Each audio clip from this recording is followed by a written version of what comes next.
No, it's a lie. Your marketing funnel is not some magical machine that turns strangers into customers. That's wrong. A funnel isn't a machine, okay? That wouldn't be an accurate way to depict what a funnel does for your business. I think instead of calling it a machine, I think calling it a sort of megaphone would be more accurate. So if you're holding a megaphone and you're yapping about your something, with or without the megaphone being there, your message will sound confusing. The audience would be confused. Because at the end of the day, the megaphone would just help you confuse more people, louder.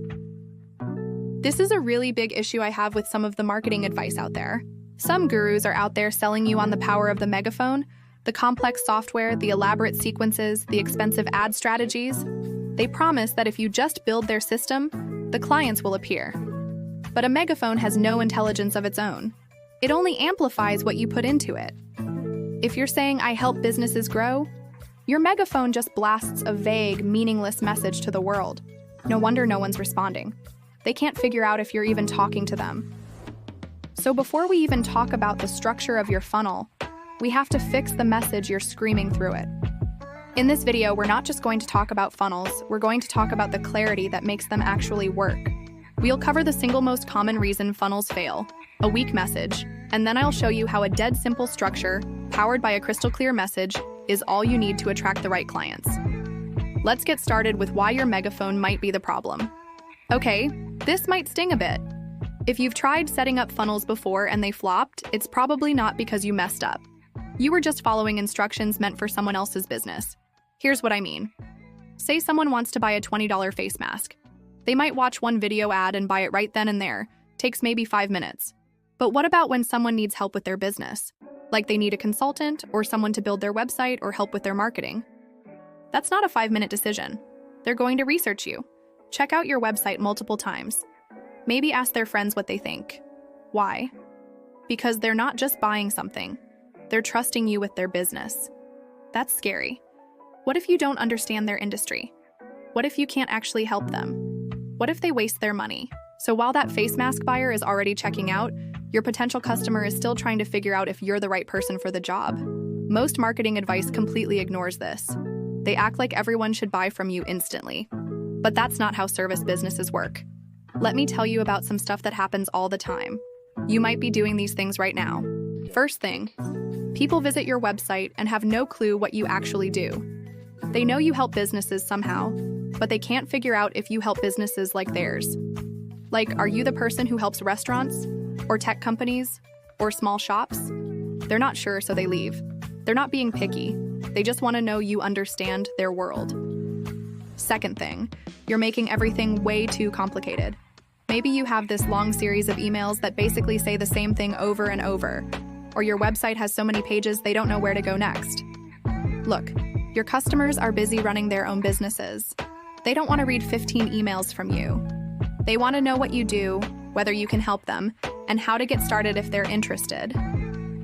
Third thing, someone shows interest, but then you don't follow up right. Maybe they download something from your website, but then you either never email them again, or you email them every day trying to sell them something. Here's the reality. Most people aren't ready to hire you today, but they might be ready in 3 months or 6 months. If you don't stay in touch in a helpful way, they'll hire someone else when they're finally ready. All right, so what should you do instead? Let me break this down into steps you can actually follow. First step, get crystal clear about who you help and what you do for them. This sounds obvious, but most people mess this up. You should be able to say something like, "I help restaurant owners get more customers without spending more on ads." Or, "I help small law firms get organized so they stop losing important papers." See how specific that is? Not, "I help businesses grow," or "I provide consulting services." Those don't mean anything to someone with a real problem. Second step, keep your funnel stupid simple. Most service businesses only need 3 things: a website page that clearly explains what you do and who it's for, a way to get people's email addresses by giving them something useful, and a few follow-up emails that help people get to know you better. That's it. You don't need 17 different landing pages or some complicated automated system. Simple works. Third step, actually talk to your customers. Don't guess why people aren't hiring you. Ask them. Send a quick survey to people who downloaded your free thing but never called you. Talk to your current customers about what made them finally decide to work with you. Real answers from real people beat your guesses every time. There's a lot of wrong information out there, so let me set the record straight on a few things. Funnels have to be super complicated and technical. Not true. The best funnels for service businesses are usually the simplest ones. If someone visits your website and immediately understands what you do and how to work with you, you've won. A funnel will magically fix my business. Nope. Here's the thing about funnels. They make everything bigger. If your message is confusing, a funnel will make it more confusing to more people. If what you're offering isn't that appealing, a funnel won't fix that. Think of a funnel like a megaphone. It makes your voice louder, but it doesn't change what you're saying. I need expensive software to make this work. Also not true. You can start with basic email tools and a simple website. Plenty of successful business owners started with the cheapest options available.